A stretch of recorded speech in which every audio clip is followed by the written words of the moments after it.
Hello friends, welcome to this video on quadrilaterals. So far, we studied some properties of triangles and quadrilaterals. Today we will study another property of triangles, that is the midpoint theorem. Friends, draw a triangle PQR, the lengths of whose sides PQ, PR and QR are 5 cm, 6 cm and 7 cm respectively. Now, suppose the midpoint of side PQ is M and the midpoint of QR is N. That is, PM is equal to QM and QN is equal to RN. And draw a line segment MN by joining the points M and N. Can you now tell any relation between the line segment MN and the side PR? Let's see. With the help of a scale, find the length of the line segment MN. Friends, you can see that the length of the line segment MN is 3 cm, which is half the length of the side PR. That is, we can write it in this way. Can you tell any other relationship by looking at the figure? Looking at it, both these lines seem to be parallel. We can test this. Let us find the measurement of the angles, that is, angle QMN and angle MPR with the help of a protractor.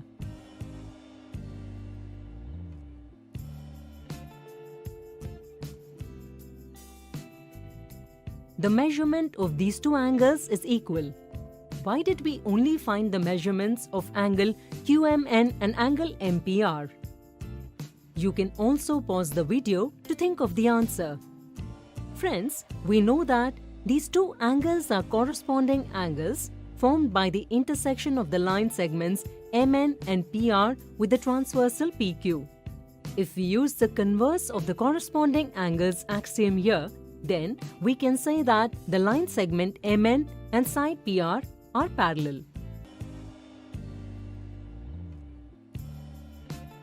Friends, you can repeat this activity by taking some more triangles. Now, you will reach to the conclusion that the line segment joining the midpoints of any two sides of a triangle is parallel to the third side. This is what we call the midpoint theorem. We can prove this mathematically as well. Let's see how. Now, we draw a figure with the help of the statement. In triangle ABC, the midpoints of the sides AB and AC are P and Q respectively. This is given to us. And we have to prove that the line segment PQ is parallel to the side BC. Let's see the proof. We have to make a construction here. Extend the line PQ to the point R in such a way that PQ equals QR. In this way, we can join R and C. Here, we get two triangles, triangle AQP and triangle CQR. In this, the side PQ is equal to the side QR, and we are given that point Q is the midpoint of the side AC. Therefore, the sides AQ and CQ will be equal. Angle AQP and angle CQR will be equal because these are vertically opposite angles. By looking at equations 1, 2 and 3, we can say that these two triangles are congruent according to the SAS criteria for the congruency of triangles. And we know that corresponding measures of congruent triangles are equal. Hence, angle PAQ and angle RCQ will be equal. And these two sides will also be equal. Friends, these two angles are alternate angles, which are formed by the intersection of the sides BA and CR with the transversal AC. And we know that if a transversal intersects two lines in such a way that a pair of corresponding angles is equal, then both the lines are parallel to each other. Hence, the side BA will be parallel to the side CR. As we can see in the figure, points B, P and A are linear, or we can say that they are on the same line. Therefore, we can say that the side PB will also be parallel to the side CR. And we are given that side AP is equal to the side PB and side AP is also equal to the side CR. Hence, the sides PB and CR will also be equal. Friends, look at the quadrilateral PBCR. It has a pair of opposite sides parallel and equal. And we have learned that a quadrilateral is a parallelogram if a pair of its opposite sides is equal and parallel. Therefore, using this theorem, we can say that it is a parallelogram. Hence, the sides PR and BC will be parallel and equal. Here, points P, Q and R are linear, that is, on the same line. Hence, the line segment PQ and the side BC will also be parallel. In this way, we prove the midpoint theorem. Friends, we got to know that PQ and QR are equal. Hence, we can write it like this, and from equation 6, PR and BC are also equal. Here, if we write BC in the place of PR, we get the side PQ as half of the side BC. Friends, the point to note here is that the length of the line segment formed by joining the midpoints of the two sides is always half the length of the third side. Will the converse of this theorem also be true?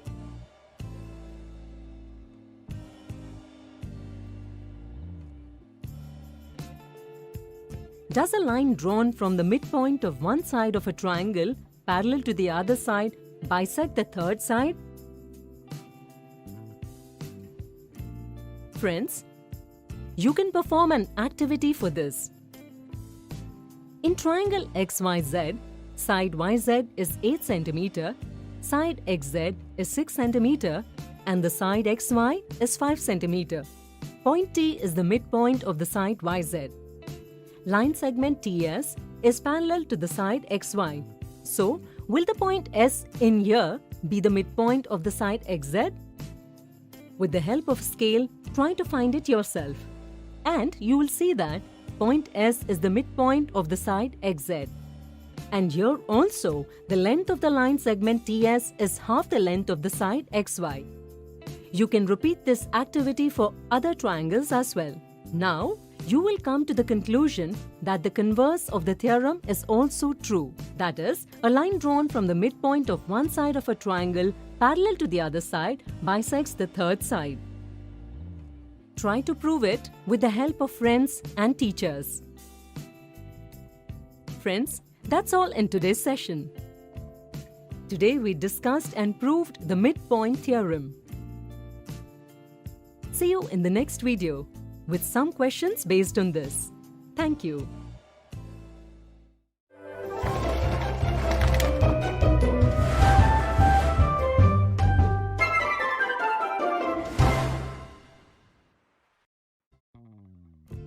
Hello friends. Welcome to this video on quadrilaterals. In the previous video, we learned about the midpoint theorem. Today, we will solve some questions related to that.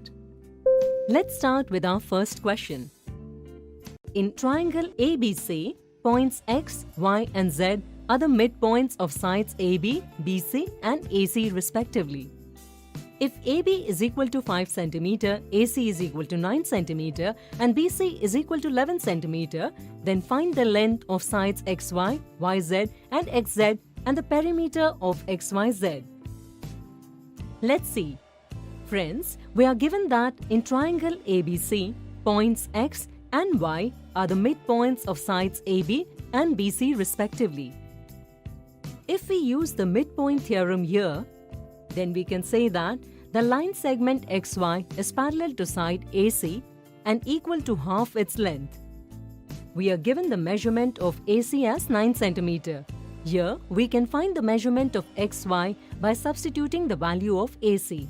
We get the value of XY as 4.5 cm. Similarly, points X and Z are the midpoints of sides AB and AC respectively. Using the midpoint theorem, we can write it this way. The measurement of BC is 11 cm, from which we can find the measurement of XZ. we will get xz as 5.5 centimeter. Similarly, you can find the measurement of yz by yourself. For this, you can also pause the video and check your answer. We will get yz equal to 2.5 centimeter. And we know that the perimeter of any triangle is equal to the sum of its three sides. Therefore, we can write the perimeter of triangle XYZ as follows. And by substituting the values of xy, yz and xz here, we can find the perimeter. Thus, we get the perimeter of triangle XYZ as 12.5 centimeter. Friends, look at the figure carefully. Here, in triangle ABC, 4 triangles are being formed. What can we tell about these triangles and their perimeter? Think about this question together with your friends. You can also take help from your teacher. Let's move on to our next question. Prove that the quadrilateral formed by joining the midpoints of any quadrilateral is a parallelogram. Friends, let's first draw a figure with the help of the question. ABCD is a quadrilateral. Points P, Q, R and S are the midpoints of sides AB, BC, CD and DA respectively. We are given this and we have to prove that the quadrilateral PQRS formed by joining these points is a parallelogram. Friends, when can PQRS be a parallelogram? When a pair of its opposite sides are parallel and equal. So, let's prove it. Let's make a construction here. Draw a diagonal BD. Now, let's see its proof. We have two triangles. In triangle ABD, points S and P are the midpoints of sides AD and AB respectively. Hence, PS and BD are parallel and PS is half the length of side BD. Similarly, in triangle DBC, point Q and point R are the midpoints of sides BC and DC respectively. Therefore, using the midpoint theorem, we can say that sides QR and BD will be parallel and side QR will be half of side BD. By looking at equations 1 and 2, we can say that in quadrilateral PQRS, one pair of sides are equal and parallel. And we know that in a quadrilateral, if one pair of opposite sides are equal and parallel, then it's a parallelogram. Therefore, quadrilateral PQRS is a parallelogram. Friends, that's all in today's session. Today we solved some questions related to midpoint theorem. See you in the next video with some facts related to this. Thank you.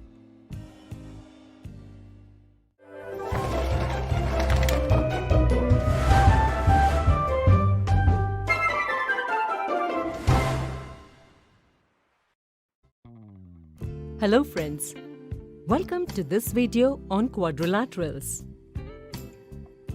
In the previous video, we solved some questions related to the midpoint theorem. Today, we will discuss some facts related to that. Friends, you may recall, in the previous video, we proved that the quadrilateral formed by joining the midpoints of any quadrilateral is a parallelogram. So, will the quadrilaterals formed by joining the midpoints of a trapezium, a square, a rectangle, a rhombus be parallelograms? Let's find out. Friends, look at this trapezium ABCD. Will the quadrilateral formed by joining the midpoints of its sides be a parallelogram? In quadrilateral ABCD, if we draw a diagonal AC, then we will get two triangles, triangle ABC and triangle ADC. Friends, in triangle ABC, point R and point S are the midpoints of sides AB and BC respectively. If we use the midpoint theorem here, then the line segment RS will be parallel to side AC and half in length of side AC. Similarly, in triangle ADC, we can use the midpoint theorem and say that TQ is parallel to side AC and half its length. Friends, look at equations 1 and 2. Now we can say that RS is parallel and equal to TQ. And we know that if a pair of opposite sides of any quadrilateral is parallel and equal, then it is a parallelogram. Therefore, RSQT is a parallelogram. Friends, the second quadrilateral DEFG is a square. Will the quadrilateral LMNO formed by joining its midpoints also be a parallelogram? Yes. Here too, by making the diagonal DF, we can get two triangles DEF and DGF. You can also make the diagonal GE. And by using the midpoint theorem in both the triangles, we can say that LM is parallel and equal to ON. Therefore, quadrilateral LMNO will be a parallelogram. Friends, look at this quadrilateral carefully. Will this be a square? Pause the video with the help of a scale and a protractor. Find the measurement of its sides and angles. You will see that this is also a square. Similarly, try yourself for the rectangle and rhombus and come to a conclusion with the help of your classmates and teachers. Let's look at one more question. In the given figure, quadrilateral ABCD is a parallelogram, in which point E and point F are the midpoints of sides BC and DC respectively, and point G is the midpoint of diagonal AC. Based on the given information, state the options that are correct. Friends, let's check the first option. Look at the triangle ACB in the figure. Point E and point G are the midpoints of sides BC and AC respectively. Therefore, according to the midpoint theorem, side GE is parallel to side AB and is half its length. That is, we can write it this way. Friends, you can see that our first option is correct. Now we shall look at the second option. We are given that ABCD is a parallelogram. So sides AD and BC will be equal, and point E is the midpoint of side BC. Therefore, BE will be equal to EC. We can write BC in this way. We can substitute EC in place of BE. Friends, you can see that we get AD equal to 2EC. That is, the second option is also correct. Now let's look at the third option. Friends, this is quite easy. Pause the video and check it yourself. We are given that ABCD is a parallelogram, and the opposite sides of a parallelogram are equal. But both these sides are adjacent sides. If these would be equal, then quadrilateral ABCD would have been a rhombus, which is not the case. Therefore, this option is incorrect. Friends, that's all in today's session. Today we discussed some facts related to the midpoint theorem. See you in the next video.